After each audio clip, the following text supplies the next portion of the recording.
Hello বন্ধুরা, চানা মশলা তো তোমরা অনেক খেয়েছো। আজ এই প্রসেসে বানিয়ে দেখো, কথা দিলাম হাতের আঙুল চেটে খাবে। এখানে আমি 500 গ্রামের মতো কাবলি ছোলা নিয়ে নিয়েছি, যেটা আমি প্রায় 2-3 ঘন্টা আগে ভিজিয়ে রেখেছিলাম গরম জলে। তোমরা চাইলে সারা রাতও ভিজিয়ে রাখতে পারো, তাহলে আরও ভালো হয়। এরপর আমি কুকারের মধ্যে এই ছোলাগুলিকে সিদ্ধ করার জন্য ঢেলে দিচ্ছি।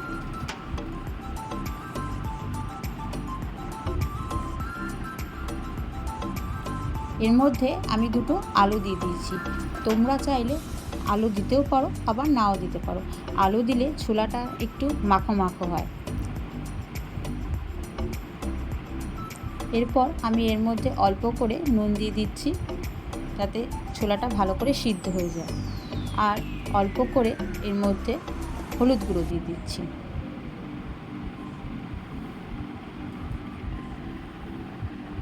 এরপর আমি এর মধ্যে প্রায় 2 গ্লাসের মতো জল দিয়ে দিয়েছি। তোমরা তোমাদের কাবলি ছোলার অনুযায়ী তোমরা তোমাদের মতো জল দিয়ে এটাকে, তারপর এটার মধ্যে আমি ঢাকনা লাগিয়ে দিয়েছি প্রেসার কুকারে। এরপর আমি গ্যাসটা হাই ফ্লেমে এটাকে বসিয়ে দিলাম। 3টে থেকে 4টে সিটি আমি এটাকে হাই ফ্লেমে রাখবো। তারপর যখন 3-4টে সিটি পড়ে যাবে, আমি এই গ্যাসের নবটাকে অল্প করে দেবো। এরপর আমি কয়েকটা পেঁয়াজ পাতলা পাতলা করে কুচিয়ে নিচ্ছি। দেখতেই পাচ্ছ আমি এখানে বড় বড় 5টা পেঁয়াজ নিয়েছি। এই পেঁয়াজগুলিকে আমি প্রায় পাতলা পাতলা করে কুচিয়ে নেব। কয়েকটা পেঁয়াজ কুচিয়ে আর 2টো পেঁয়াজ যদি তোমরা বেটে দাও, তাহলে কিন্তু এই চানা মশলার স্বাদটা আরও দ্বিগুণ বেড়ে যায়। আমি এখানে অল্প কয়েকটা আদা নিয়ে নিয়েছি।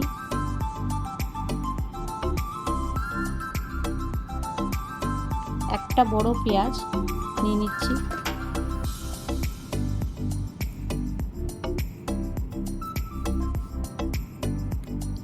দশ থেকে 12 কোয়ার মতো রসুন নিয়ে নিয়েছি।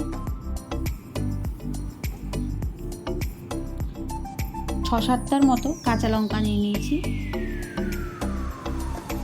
অল্প করে আমি এখানে কিউমিন সিড মানে জিরে, গোটা জিরে দিয়ে দিচ্ছি। এবার মিক্সার গ্রাইন্ডারে আমি এই সবকটা উপকরণকে পেস্ট করে নিচ্ছি, একটা স্মুথ পেস্ট। কড়ার মধ্যে অল্প করে তেল দিয়ে আমি একটা তেজপাতা এবং কয়েকটা গোটা গরম মশলা দিয়ে দিচ্ছি। এই মশলাগুলি গরম হয়ে যাওয়ার পর আমি ওই কোচানো পেঁয়াজগুলিকে এর মধ্যে দিয়ে দিলাম। পেঁয়াজগুলিকে আমরা হালকা গোল্ডেন ফ্রাই করে নেব।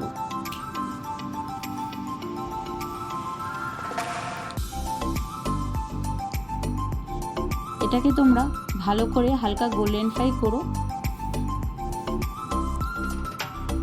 কিছুক্ষণ নাড়াচাড়ার পর আমি এটাকে ঢাকনা দিয়ে 5 মিনিটের মতো রেখে দিলাম।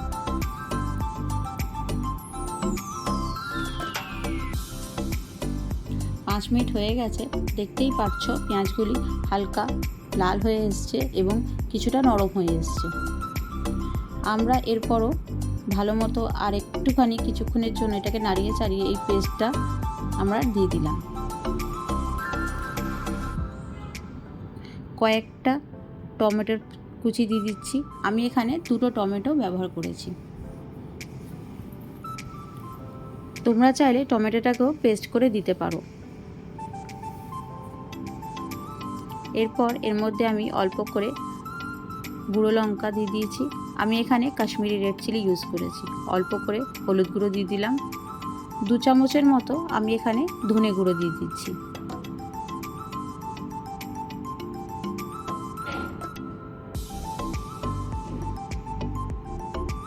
এবার এই সমস্ত উপকরণগুলিকে ভালো করে আমাদেরকে কষে নিতে হবে। মশলাটিকে আমরা একটু ঢেকে ঢেকে কষবো। 5 মিনিট হয়ে গেছে, ঢাকনা সরিয়েছি। দেখতেই পাচ্ছ মশলাটার থেকে হালকা তেল বেরোচ্ছে। এরপর আমরা এর মধ্যে আমাদের ওই সেদ্ধ করা কাবলি ছোলাগুলি দিয়ে দিতে হবে। ভালো করে মশলাটাকে কষতে থাকতে হবে, যাতে পুরো জিনিসটা মাখো মাখো হয়ে যায়। এরপর আমরা অল্প করে চিনি দিয়ে দিলাম।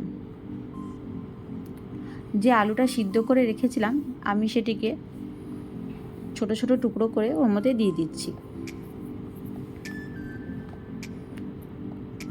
ভালো করে নাড়িয়ে চাড়িয়ে আমি এটাকে আবারও 10 মিনিটের জন্য ঢাকনা দিয়ে বন্ধ করে দিচ্ছি।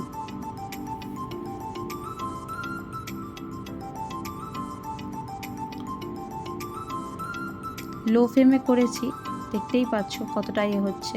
এরপর আমি এর মধ্যে অল্প করে গরম মশলা দিয়ে দিয়েছি। আমি এর মধ্যে ঘিও দিয়েছি, সেটা স্কিপ হয়ে গেছে, দেখাতে ভুলে গেছি।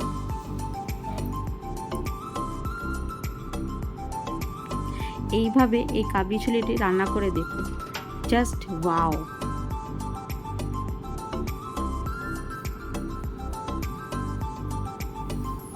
রুটি বা পরোটা বা লুচি যে কোনোর সাথেই এই কাবলি ছোলাটা খেতে পারো। আমার এই কাবলি ছোলার রেসিপিটি যদি তোমাদের ভালো লেগে থাকে অবশ্যই তোমরা লাইক, শেয়ার আর সাবস্ক্রাইব করতে ভুলো না। আমি কিন্তু তোমাদের কমেন্টের আশায় বসে থাকবো। নাও ফাইনালি আমার কাবলি ছোলাটা রেডি হয়ে গেছে।